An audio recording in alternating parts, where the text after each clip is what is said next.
बात होगी भारत और कनाडा के रिश्तों में आए दरार की, तनाव की। देखिए, खालिस्तानी आतंकी को लेकर कनाडा लगातार भारत पर आरोप लगा रहा है, लेकिन हम आपको बताएंगे कि आतंक को लेकर खुद कनाडा कैसे बेनकाब हो गया है। बिल्कुल। इसके अलावा प्रधानमंत्री मोदी आज अपने चुनावी क्षेत्र वाराणसी के दौरे पर पहुंच रहे हैं और आपको बताएंगे कि आज काशी को किन किन विकास योजनाओं की सौगात प्रधानमंत्री की ओर से मिलने वाली है। और इसके अलावा बात वन नेशन वन इलेक्शन की भी होगी। आज इसको लेकर बनाई गई कमेटी की पहली मीटिंग होने वाली है। पूर्व राष्ट्रपति रामनाथ कोविंद के घर पर यह बैठक होने वाली है। क्या रोड मैप इसको लेकर तय किए जाएंगे, इस पर भी लगातार हमारी नजर है। बिल्कुल। और शुरुआत करेंगे एक बड़ी खबर के साथ। बड़ी खबर है, हरदीप निज्जर को लेकर कनाडा की पोल खुल गई है। निज्जर के अपराध कनाडा जानता था, यह सूत्रों के हवाले से हमारे पास जानकारी है। कनाडा ने निज्जर पर कार्रवाई नहीं की। और देखिए, निज्जर के आपराधिक रिकॉर्ड की पूरी जानकारी कनाडा को थी। सूत्र ये बता रहे हैं निज्जर ने किया था फर्जी पासपोर्ट का इस्तेमाल, और फर्जी पासपोर्ट का इस्तेमाल करके वो वहां पर बसता चला गया। भारत ने कनाडा को पूरी जानकारी इसके बाबत दी थी। सूत्र बता रहे हैं 1997 में जाली पासपोर्ट से कनाडा गया था निज्जर। रवि शर्मा के नाम से फर्जी कागजात बनाकर के फर्जी पासपोर्ट के जरिए वो कनाडा पहुंचा। कनाडा में शरण के लिए आवेदन किया था। दावा खारिज होने पर कनाडा में शादी भी की थी। सूत्रों के हवाले से ये बड़ी जानकारी। इसका सीधा मतलब ये हो जाता है कि कनाडा को पूरी जानकारी थी निज्जर के बारे में, लेकिन उसके बावजूद भी पनाहगाह वो बनता रहा। हमारे सहयोगी आशीष कुमार सिंह और ज्यादा जानकारियां लेकर इस वक्त हमारे साथ जुड़े हुए हैं। आशीष, ये सारी जानकारियां भारत ने कनाडा को मुहैया कराई और इसमें साफ साफ पता चल रहा है कि कैसे फर्जी कागजात का, फर्जी पासपोर्ट का इस्तेमाल किया गया। क्या वजह हो सकती है कि कनाडा की हुकूमत ने इस पर कोई एक्शन नहीं लिया, इसका कोई संज्ञान नहीं लिया? देखिए, इसकी वजह तो यही समझ में आती है कि कनाडा में पंजाब से गए लोगों की संख्या बहुत बड़ी है, जो कि इलेक्टोरली वहाँ की राजनीति को इम्पैक्ट करते हैं। और अभी भी जो कंट्रोवर्सी हो रही है उसको आप कोरिलेट कर सकते हैं बड़ी आसानी से कि डोमेस्टिक पॉलिटिकल कंपल्शंस को देखते हुए ही कर रहे हैं। और शायद यही वजह है कि इतने सालों से लगातार एक नहीं मल्टीपल फोरम पे और कई दफ़ा अलग अलग स्तर पे, हाईएस्ट स्तर से लेके अधिकारियों के स्तर तक कनाडा को तमाम प्रूफ दिए गए इसकी खालिस्तानी एक्टिविटीज़ में इन्वॉल्वमेंट की, और जितनी धाराएं, जितने मुकदमे उस पर भारत में दर्ज है, क्यों वो भाग करके गया 1997 में, वो भी फर्जी नाम पर, फर्जी पासपोर्ट, सब कुछ फर्जी किया, सारी जानकारी उनको दी गई, लेकिन कनाडा की तरफ से कभी कोई कदम उठाया नहीं गया। इसकी जड़ में यही है कि वो अपनी डोमेस्टिक पॉलिटिकल कंपल्शंस को देखते हुए, और ऐसा है कि देखिए, इसको हम ये भी इससे इन्फरेंस निकाल सकते हैं ज़रूर कि कहीं ना कहीं ऐसा तो नहीं कि आईएसआई भी इतना ज़्यादा इन्फिल्ट्रेट कर चुका है कैनेडियन सिस्टम में कि वहाँ पर उनकी इस्टेब्लिशमेंट में बैठे ऐसे लोग हैं जो कि पाकिस्तानी खुफिया एजेंसी को मदद करते हैं इन चीज़ों को प्रोपेगेट करने में और ये इंश्योर करने में कि कनाडा का एडमिनिस्ट्रेशन, वहाँ की सरकार इनके खिलाफ कोई कार्रवाई ना करे। बिल्कुल, और पहले भी कई इसके संकेत मिले हैं। आशीष, आप रहे हमारे साथ। एक और बड़ी खबर है, भारत लगातार ट्रूडो के आरोपों को खारिज कर रहा है, लेकिन ट्रूडो बयानबाजी से बाज नहीं आ रहे हैं। एक बार फिर से ट्रूडो ने दावा किया है कि उन्होंने विश्वसनीय आरोप लगाए हैं और कहा है कि हम भारत के साथ मिलकर इस मामले को सुलझाएंगे। भारत पर विश्वसनीय आरोप लगाए ट्रूडो ने। अपनी हरकतों से बाज नहीं आ रहे ट्रूडो, भारत से मिलकर केस सुलझाएंगे वो कह रहे हैं। To India, Canada has shared the credible allegations that I talked about on Monday with India. We did that many weeks ago, and we are there to work constructively with India. And we hope that they engage with us so that we can get to the bottom of this very serious matter. एक और बड़ी update, Khalistani आतंकी की हत्या को लेकर Canada के प्रधानमंत्री भारत पर लगातार आरोप लगा रहे हैं, लेकिन ट्रूडो अपने घर में घिर गए हैं। कनाडा के ब्रिटिश कोलंबिया प्रांत के प्रमुख ने कहा है कि अभी तक इस मामले में जो जानकारियां दी गई हैं वो बेहद सामान्य स्तर की जानकारी है, जो इंटरनेट पर भी उपलब्ध है। ये घर के भीतर से आवाज उठी है, बाहर से नहीं, इसलिए महत्वपूर्ण है। ब्रिटिश कोलंबिया प्रांत के प्रमुख ने यह बात कही है कि तमाम जानकारियां तो इंटरनेट पर भी अवेलेबल है। The only briefings that I've been able to receive from CSIS are what are called open information briefings or open source briefings, which is information that's available to the public doing an internet search, which I find frustrating. और आइए, सर्वे में Trudeau को झटका लगता हुआ दिखाई दे रहा है। ये भी आपको हम विस्तार से बता दें कि पीएम के तौर पर लोगों की पसंद आखिर कौन बनता हुआ दिखाई दे रहा है और कैसे झटका लग रहा है। देखिए जगमीत सिंह एनडीपी 22% लोग पीएम के तौर पर लोगों की पसंद कौन है, सर्वे में ट्रूडो को झटका लगता हुआ, इससे आप अंदाजा लगा सकते हैं। 22% लोग जगमीत सिंह को मानते हैं उम्मीदवार। जस्टिन ट्रूडो को प्रधानमंत्री के तौर पर 31% लोग ये कह रहे हैं और पियरे पोइलिवरे को, विपक्ष के नेता जो हैं, उनको 40% लोग पीएम के तौर पर पसंद अपनी बना रहे हैं और इससे सीधे राजेंद्र झटका ट्रूडो को लगता हुआ। विपक्ष के नेता बहुत आगे दिखाई दे रहे हैं क्योंकि जस्टिन ट्रूडो अभी सिटिंग प्राइम मिनिस्टर है, 31% लोगों की पसंद है, लेकिन उनके विपक्ष में जो नेता हैं पियरे पोइलिवरे, उनको 40% लोगों ने पसंद किया है। तो ये निश्चित रूप से निराशा की बात है जस्टिन ट्रूडो के लिए, जो कि सिटिंग प्राइम मिनिस्टर हैं। और हमारे सहयोगी आशीष कुमार सिंह लगातार हमें जानकारियां दे रहे हैं, लगातार इस विषय पर तमाम नई सूचनाएं दे रहे हैं। आशीष, ये सर्वे के रिजल्ट हमने अपने दर्शकों को बताए और उसके पहले भी हमने बताया कि कैसे ब्रिटिश कोलंबिया के जो प्रमुख हैं वो ये कह रहे हैं कि जो जानकारियां भारत को दी गई हैं और जिन जानकारियों के बूते आरोप लगाया जा रहा है वो सब तो इंटरनेट पर भी अवेलेबल है। चूंकि आवाज़ भीतर से उठी है आशीष, इसलिए बहुत गंभीर है। जी हाँ, बिल्कुल बड़ा हास्यास्पद है। आप देखिए प्राइम मिनिस्टर ट्रूडो क्या कहते हैं, वो कहते हैं क्रेडिबल एलिगेशन और ब्रिटिश काउंसिल के अध्यक्ष कहते हैं इन्फॉर्मेशन। तो चलिए हम और आप मिलकर पहले तो एविडेंस को कंप्लीटली बाहर कर देते हैं, यानी कोई एविडेंस, कोई सबूत है ही नहीं। है क्या? क्रेडिबल एलिगेशन, आरोप। उनका प्रधानमंत्री देखिए जितनी शक्ल से वो भोले दिख रहे हैं उतने भोले हैं नहीं। मैं आपको अपने सालों के एक्सपीरियंस से बता सकता हूं कि एक एक स्टेटमेंट, छोड़ दीजिए प्रधानमंत्री का स्तर, एक्सटर्नल अफेयर्स मिनिस्टर हो चाहे ज्वाइंट सेक्रेटरी लेवल का हो, एक एक वर्ड्स डिप्लोमेसी में चुन चुन के बहुत समझदारी के साथ इस्तेमाल किए जाते हैं। अगर उन्होंने कहा है कि हमने क्रेडिबल एलिगेशन लगाया है तो आप ये मान लीजिए कि उनके पास कोई एविडेंस है नहीं और फर्दर एक्सपोज हो गए। बिल्कुल आप ठीक कह रहे हैं, जब ब्रिटिश काउंसिल के चेयरपर्सन वहां पर ये कह देते हैं कि हमें सिर्फ इंफॉर्मेशन दी गई है, एविडेंस है ही नहीं, तो आखिर ये आडंबर क्यों क्रिएट कर रहे हो? मुझे लगता है इसी वजह से भारत ने बिल्कुल सही माकूल जवाब दिया है और भारत ने बिल्कुल स्पष्ट कर दिया है कि अपने जो डिप्लोमेटिक स्टेप्स हमने उठाए हैं उससे भारत तब तक पीछे नहीं हटेगा जब तक वो अपने इन आरोपों को वापस नहीं लेते। I think Canada stands totally isolated. बिल्कुल ठीक है, बिल्कुल गुंजाइश ही नहीं है। जब तक आप अपने बयान पर कायम हैं तब तक रिश्ते आपसे सामान्य हो ही नहीं सकते हैं। इसी बीच एक और बड़ी खबर है, भारत कनाडा विवाद पर अमेरिकी विदेश मंत्री एंटनी ब्लिंकन का बयान सामने आ गया है। अमेरिकी विदेश मंत्री ने कहा है कि अमेरिका कनाडा के पीएम ट्रूडो की ओर से लगाए गए आरोपों से काफी चिंतित है। इस मुद्दे को लेकर अमेरिका कनाडा से लगातार संपर्क में है।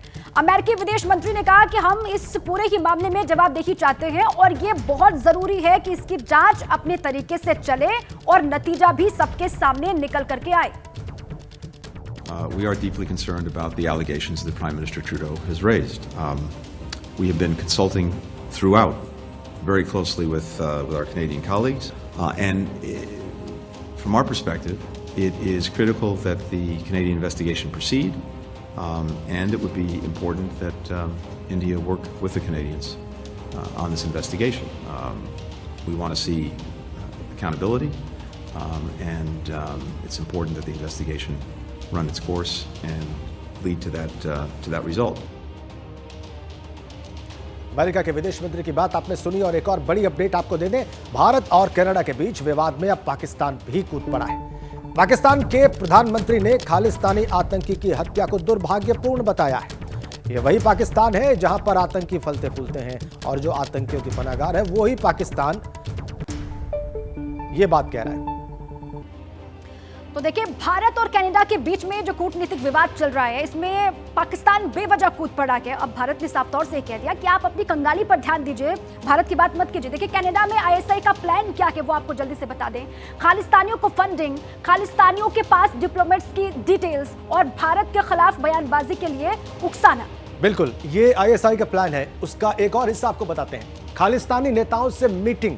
जी, इसके अलावा भारतीय दूतावास के बाहर प्रदर्शन और फिर कनाडा की पार्टियों को फंडिंग करना। यह आईएसआई का प्लान है कनाडा के भीतर और जाहिर सी बात है भारत के खिलाफ। और हमारे सहयोगी आशीष कुमार सिंह लगातार हमारे साथ बने हुए हैं। आशीष, अभी इन सब तमाम बातों के बीच में हमने अमेरिकी विदेश मंत्री का बयान देखा, वो कह रहे हैं कि इस जांच को आगे बढ़ना चाहिए, भारत को सहयोग करना चाहिए। अमेरिका का क्या स्टैंड दिखाई दे रहा है? देखिए इसको आप ऐसे समझिए कि अमेरिका का बहुत क्लोज एलाई है, नेक्स्ट डोर नेबर है कनाडा, तो उनको ये पोजीशन लेनी है। बहुत पुराने पारंपरिक दोनों के बीच में स्ट्रैटेजिक रिश्ते हैं, लेकिन अमेरिका को ये फैक्टर इन अमेरिका ज़रूर कर रहा है। आप देखिए कि G20 के बाद खास तौर पर जिस तरह से ग्लोबल साउथ सदर्न कंट्रीज़ का और जो डेवलपिंग नेशंस हैं उनका मजबूत आवाज़ बन करके भारत उभरा है। प्रधानमंत्री मोदी का स्टैचर बढ़ा है। इसीलिए आप देखें, इसको मैं ऐसे समझता हूँ, इसको समझने की ज़रूरत है कि अमेरिका स्टेटेड पोजीशन वो ज़रूर ले रहा है, लेकिन भारत पर बिहाइंड द सीन कोई ऐसा दबाव नहीं डाल रहा। अगर दबाव डाल रहा होता तो क्या वजह थी? क्या आपको लगता है कि अमेरिका इंटरवीन कर रहा होता डायरेक्टली और इंडिया पर प्रेशर डाल रहा होता तो इंडिया ने वीज़ास पर रोक लगा दी होती? क्या इंडिया ने एडवाइजरी जारी करके भारतीयों को कहा होता कि आप इधर उधर मूव ना करें और कनाडा ट्रैवल ना करें? भारत इतने बड़े बड़े स्टेप इसलिए उठा रहा है क्योंकि देखिए, डिप्लोमेसी में दिखाने के लिए कुछ होता है, करने के लिए कुछ और होता है। हमको अमेरिका की भी मजबूरी समझनी होगी कि अमेरिका दोनों को साथ करके चलना चाहता है। उनकी पोजीशन भी ले रहा है और भारत पर कोई दबाव भी नहीं डाल रहा, विच इज़ फेयर इनफ। मुझे नहीं लगता कि इसको हमको अदरवाइज लेना चाहिए और भारत बहुत कंसिडर्ड वे में अपने स्टेप्स पर कनाडा को मजबूत जवाब देने के लिए लगातार आगे बढ़ रहा है। ये अपने आप में सेल्फ एक्सप्लेनेटरी है। मैं दोहरा दूं, दैट मींस अमेरिका भारत पर कोई अनड्यू प्रेशर इसको लेकर के नहीं डाल रहा है। दोनों ही देशों के साथ रिश्ते खराब ना हो, इसे ध्यान में रखकर के आशीष आप ये कह रहे हैं कि कोई भी बयानबाजी की जा रही है अमेरिका की तरफ से भी। शुक्रिया आपका आशीष, पूरी जानकारी के लिए और इस डिटेल में बातचीत के लिए। अब आगे बढ़ते हैं। बिल्कुल।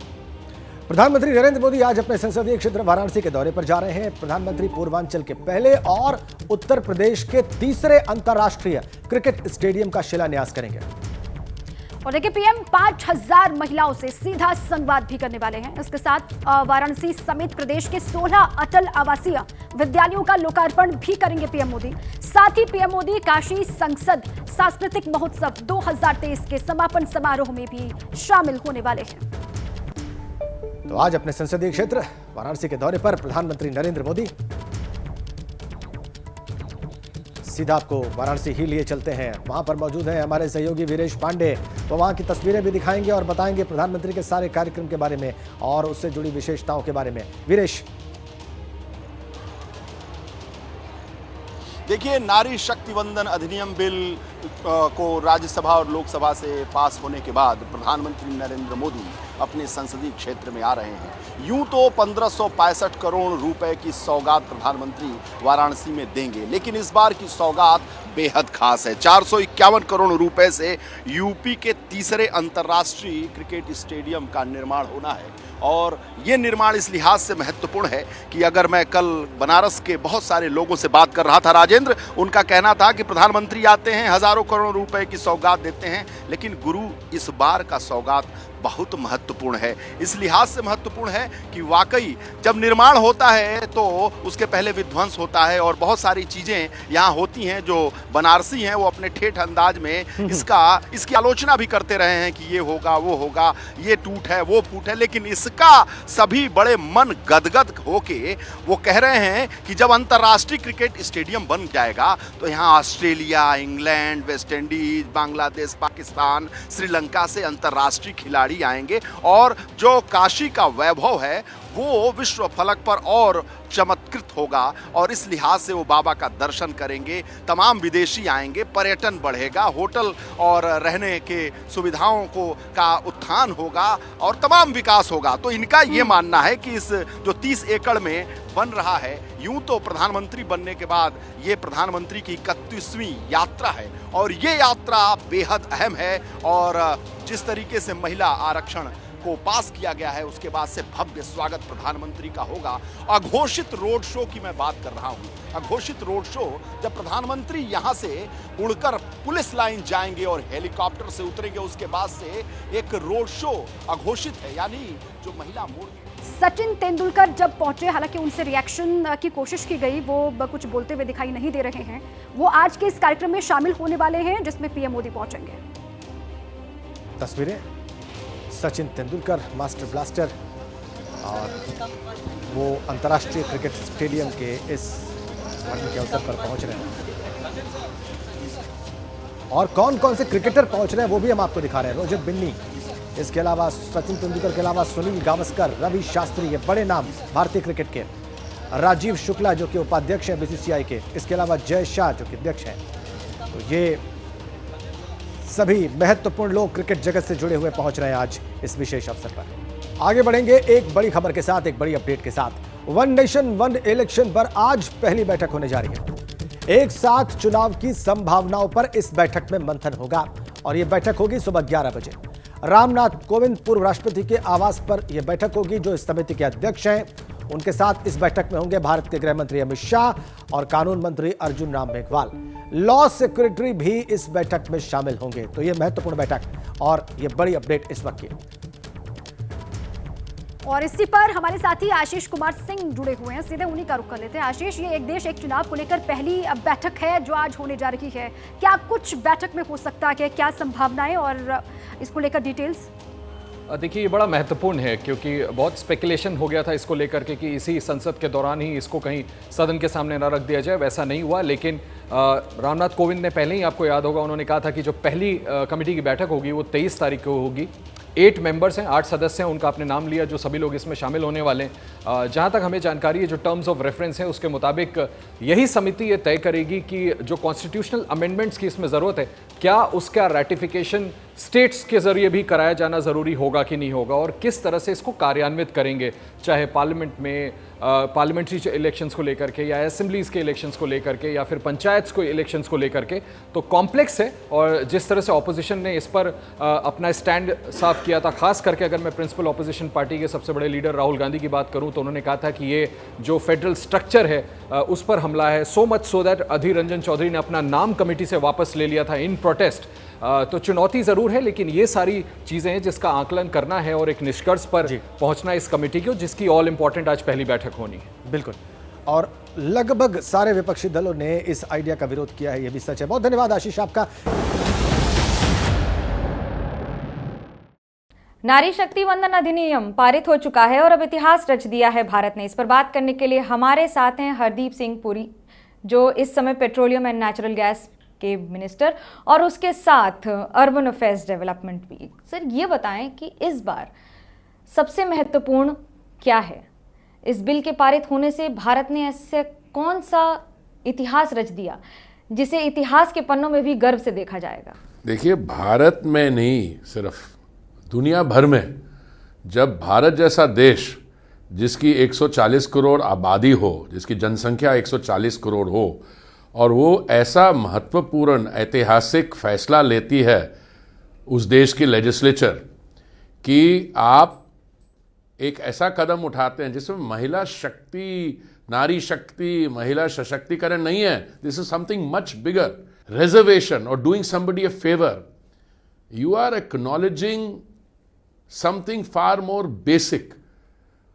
मैं बताता हूं आपको, मैं दो आपको एग्जाम्पल देता हूं। दुनिया भर में स्टडीज हुई हैं, अगर आपने किसी बैकवर्ड या डेवलपिंग एरिया में 100 रुपये दिए किसी पुरुष को, लाइकलीहुड है वो जाके शराब के ठेके में स्पेंड करे। लाइकलीहुड, मैं नहीं करूँगा हर एक पुरुष करे।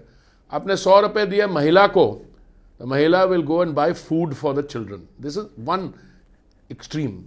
देश भर में एक्साइटमेंट है, because you are unleashing a very potential exponential force.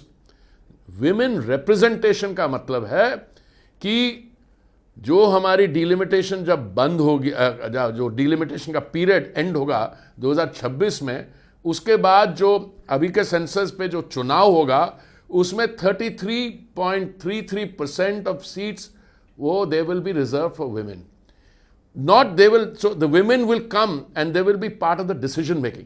This decision unlocks that potential कि वो निर्णय लेने में इक्वल हिस्सेदार होंगी। पहले 33%। बहुत विपक्ष ने बातें की, आप ओबीसी भी कर दीजिए, आप ये भी कर दीजिए। संविधान को समझने की जरूरत है। इस समय संविधान में रिजर्वेशन सिर्फ apart from general category schedule caste और शेड्यूल ट्राइब का है, ठीक है। आप लाना चाहते हैं तो ये नहीं कह रहे कि ओबीसी का नहीं होना चाहिए। और मैं इस विषय में पढ़ ही नहीं रहा हूं, आपने क्या किया 27 साल 30, उसमें नहीं पढ़ रहा हूं, तो बड़ी खुशी से लाई है, but that is another process.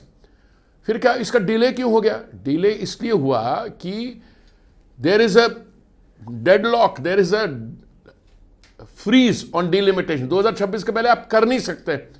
वो एक हमारी महिला है, मैं जहां से मैं आता हूं पंजाब की, वहीं चिल्ला चिल्ला के बोल रही है वहां पे, आप इसको एकदम ले आइए। जैसे lack of understanding of the process. 3 चीजें इन्वॉल्व है इसमें। नंबर 1, आपको सेंसस करना। सेंसस करना है, सेंसस हो रहा है, होगा। उस सेंसस की डेटा पर डिलिमिटेशन जब होगी तो यह निर्णय लिया जाएगा कि कौन सी कंस्टिट्यूएंसीज है। उसमें भी इलेक्शन कमीशन को इस पे निर्णय करना होगा। तो It's not something you and I can sit and decide. यही तो विपक्ष कह रहा है कि आप इसको दिसंबर में, अगले साल, बाद में भी कर सकते थे। क्या चुनाव हैं राज्यसभा के, लोकसभा के, इसलिए इतनी जल्दी है? नहीं, ऐसा है, विपक्ष की बातों में आप ज्यादा आसानी से नहीं। भारतीय जनता पार्टी के जो संकल्प पत्र हैं या घोषणा पत्र हैं, जो भी मैनिफेस्टो को हिंदी में कहते हैं, सब में रिजर्वेशन की बात लिखी हुई है।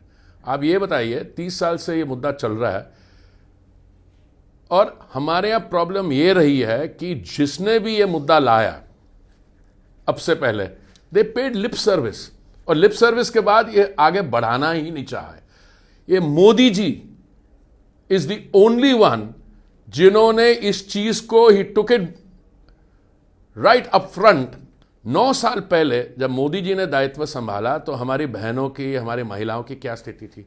मैं आपको 4-5 उदाहरण देता हूं। 14 करोड़ गैस के सिलेंडर थे 2014 में। महिला के पास घर में सिलेंडर नहीं है कुकिंग के लिए। अगर गैस का सिलेंडर आपको चाहिए था तो आपको किसी एमपी के पास जाके रिकमेंडेशन लेनी पड़ती थी। उन्होंने 14 करोड़ सिलेंडर से बढ़ा के आज 32 करोड़ सिलेंडर हो गए। ठीक है, महिला को कोई राइट्स ही नहीं थे। अब जैसे प्रधानमंत्री आवास योजना में 70% जो आवास मिले हैं, उनका जो मालिकाना हक है उसमें हमारी बहनें या माताएं वो उसमें हिस्सेदार हैं। और मालिकाना हक can also be exclusively in the name of the lady of the house. ठीक है, शौचालय नहीं थे। तो आप मेरे को ये बताइए, आप रिजर्वेशन पहले करना चाहते हैं और ये बाकी चीजें बाद में लाना चाहते हैं? What is the value of reservation अगर सिस्टम चल ही नहीं रहा है? यही राहुल गांधी कहते हैं कि ओबीसी का रिप्रेजेंटेशन नहीं है, हम आगे भविष्य को कैसे जाएंगे जब हम अपने लोगों को साथ नहीं ले रहे हैं। सेक्रेटरीज की बात भी उन्होंने उठाई है कि सिर्फ 3 सेक्रेटरी ओबीसी से हैं। ओबीसी की जहां तक बात है, आई थिंक कल जैसे आई थिंक शायद माननीय गृह मंत्री जी ने बोला या शायद नड्डा जी ने बोला, माननीय गृह मंत्री जी ने लोकसभा में, इन्होंने, नड्डा जी ने, हमारे जो राष्ट्रीय अध्यक्ष हैं भारतीय जनता पार्टी के, उन्होंने बोला ये थोड़ी सी अगर स्पीच देने के पहले रिसर्च की जाए या एडवाइजर्स ऐसे रखे जाएं जिनको सब्जेक्ट के साथ कुछ फेमिलियरिटी हो, तो ऐसी बातें सामने नहीं आएंगी। मैं आपको तीनों चीज़ों के बारे ब्रीफली बता देता हूँ। देखिए, मैंने कहा कि अगर आपको ओबीसी के लिए रिजर्वेशन चाहिए तो you need to move on it. अब ये कहना बिल इस अच्छा नहीं, क्योंकि ओबीसी नहीं है तो क्या ये जो बिल 30 साल के बाद आ रहा है इसको रोक दिया जाए? तो हमारे लोगों ने यही कहा कि देखिए, इसको आगे ले जाके आप ओबीसी जोड़ना चाहते हैं, कोई और कैटेगरी जोड़ना चाह रहे हैं, उस पर एक नैरेटिव बनाना पड़ेगा और नैरेटिव बनाने के बाद उस पर सपोर्ट लानी पड़ेगी। तो मैं फिर आपको दोहराऊंगा कि इस समय कॉन्स्टिट्यूशन में जनरल कैटेगरी के अलावा एससी और एसटी के लिए रिजर्वेशन है। और अगर आप ओबीसी लाएं जैसे पंचायत एक्सेट्रा में, स्टेट गवर्नमेंट्स को लाना होता है। सेंट्रल गवर्नमेंट सेंट्रल लेजिस्लेशन के द्वारा उसमें कैसे लाएगी, और आगे ले जाना चाहे तो आप जब भी कांग्रेस की सरकार या यूपीए की सरकार अगर बने अगले जब भी 50-60 साल के बाद, तो उस समय दे कैन कंसिडर इट। पर हमारी तरफ से OBC support has always been there. हमारे तो ओबीसी के प्रधानमंत्री हैं ओबीसी कैटेगरी से। तो हमने तो राष्ट्रपति सारा, जहां पे भी आप देखें, आप जब बात कर रही थी आप चीफ मिनिस्टर बनाने की, I think we gone further than that. If you look at, जहां पे भी मौका मिला है, जहां पे भी ओपनिंग आई है, कोई भी भारतीय जनता पार्टी के कार्यकर्ता को अभी ऐसा महसूस नहीं हुआ कि महिला होने के नाते कुछ उनको स्लो डाउन है। आप देखिए, आज सुबह जो पार्टी के कार्यालय में माननीय प्रधानमंत्री जी का जो स्वागत किया गया, बिल्कुल साफ है। आप फॉर्मर ब्यूरोक्रेट भी हैं एंड अगर मैं डिप्लोमेट भी हैं, अगर मैं आपसे ये पूछूं कि इस समय कनाडा की स्थिति और भारत के रिश्तों को आप कैसे देखते हैं, और भारत की स्थिति, परिस्थिति, रिस्पॉन्स? देखिए, 2 चीज़ें हैं। फॉर्मर ब्यूरोक्रेट, हाँ, क्योंकि मैं ब्यूरोक्रेट नहीं रहा तो वो फॉर्मर। डिप्लोमेट भी थे। डिप्लोमेट मुझे लगता है मैं अभी भी हूँ, क्योंकि डिप्लोमेसी एक ऐसा है, डिप्लोमेसी एक प्रोफेशन नहीं है। It's you can be a diplomat without being a foreign service officer. देखिए, कल हमारे जो विदेश मंत्रालय के ऑफिशियल स्पोक्समैन हैं अरिंदम बागची जी, उन्होंने एक प्रेस इंटरैक्शन किया जिसमें कोई 45 मिनट से ज़्यादा उन्होंने सब क्वेश्चन लिया और जवाब दिया। इस समय मैं समझता हूँ कि मेरा एज अ मिनिस्टर एडिशनली इस पे कोई बयान देने का कोई पर्पस सर्व नहीं होगा। मैं आपको बिल्कुल क्लियर करना चाहता हूं, हमारी जो फाइट अगेंस्ट टेररिज्म है, हम वो देश हैं, हमें संयुक्त राष्ट्र के सामने हमने हम प्रपोजल लाए थे, international convention on terrorism, it is still there.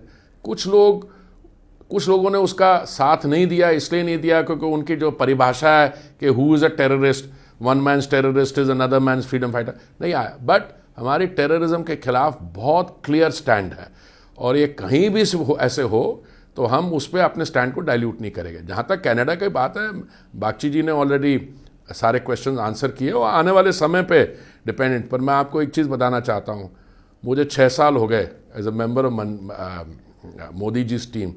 दुनिया में कोई ऐसा देश नहीं है जिसको गलतफहमी होनी चाहिए that when it comes to Indian interest हम बिल्कुल इसमें कॉम्प्रोमाइज़ नहीं करेंगे। सरकारी नौकरी से सरकार चलाने तक किरदार बदला है, कौन सी ऐसी बात है जो अंदाज में नहीं बदला आपके? नहीं, देखिए इसमें कोई फ़र्क नहीं होता। You are working for a side, आप ब्यूरोक्रेट हैं, आप उसका पॉलिटिक्स में आ जाते हैं, आप मेंबर ऑफ पार्लियामेंट हैं, मेंबर लेजिस्लेटिव। देखिए थोड़ा सा एक कॉन्स्टिट्यूशनल सिस्टम में, जैसे हमारे जो युवराज हैं, उन्होंने कहा कि पता नहीं 80-90 सेक्रेटरी और 3 सेक्रेटरी उसमें ओबीसी, पता नहीं फैक्ट कहाँ से लाते हैं। तो माननीय गृह मंत्री जी के ये पहले बात सही नहीं है। दूसरी, माननीय गृह मंत्री जी ने बोला को गलतफहमी क्या है, हमारे यहाँ अधिकारी सरकार नहीं चलाते हैं, हमारे यहाँ सरकार चलाती है। सरकार चलाने का मतलब है निर्णय कैबिनेट में होते हैं, निर्णय हमारे मंत्रिमंडल के साथ चर्चा होकर माननीय प्रधानमंत्री जी और कैबिनेट स्टाइल डेमोक्रेसी है। तो ये ऐसा है कि इसमें ठीक है थोड़ा सा अलग होता है। आप अगर वरिष्ठ पत्रकार हैं, कल आप एडिटोरियल टीम में चली जाती हैं, उसके बाद आप सीनियर मैनेजमेंट आ जाते हैं, you working for the same purpose बदलेगा कि नहीं ये नहीं पता, लेकिन फिलहाल हरदीप सिंह पुरी जी हमारे साथ बात करने के लिए धन्यवाद। बाकी खबरों के लिए आप देखते रहिए एबीपी न्यूज। यूपी के मथुरा से इस वक्त बड़ी खबर आ रही है, आपको बता दें बरसाना के लाडली जी मंदिर में हादसा हो गया है। दर्शन के दौरान दम घुटने से 2 लोगों की जान यहां पर चली गई। मृतकों में एक महिला और एक बुजुर्ग शामिल बताए जा रहे हैं।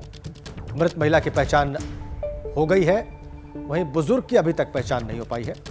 इस हादसे पर मुख्यमंत्री योगी ने दुख जाहिर किया है। उन्होंने घायलों के बेहतर इलाज के निर्देश दिए हैं अथॉरिटीज को।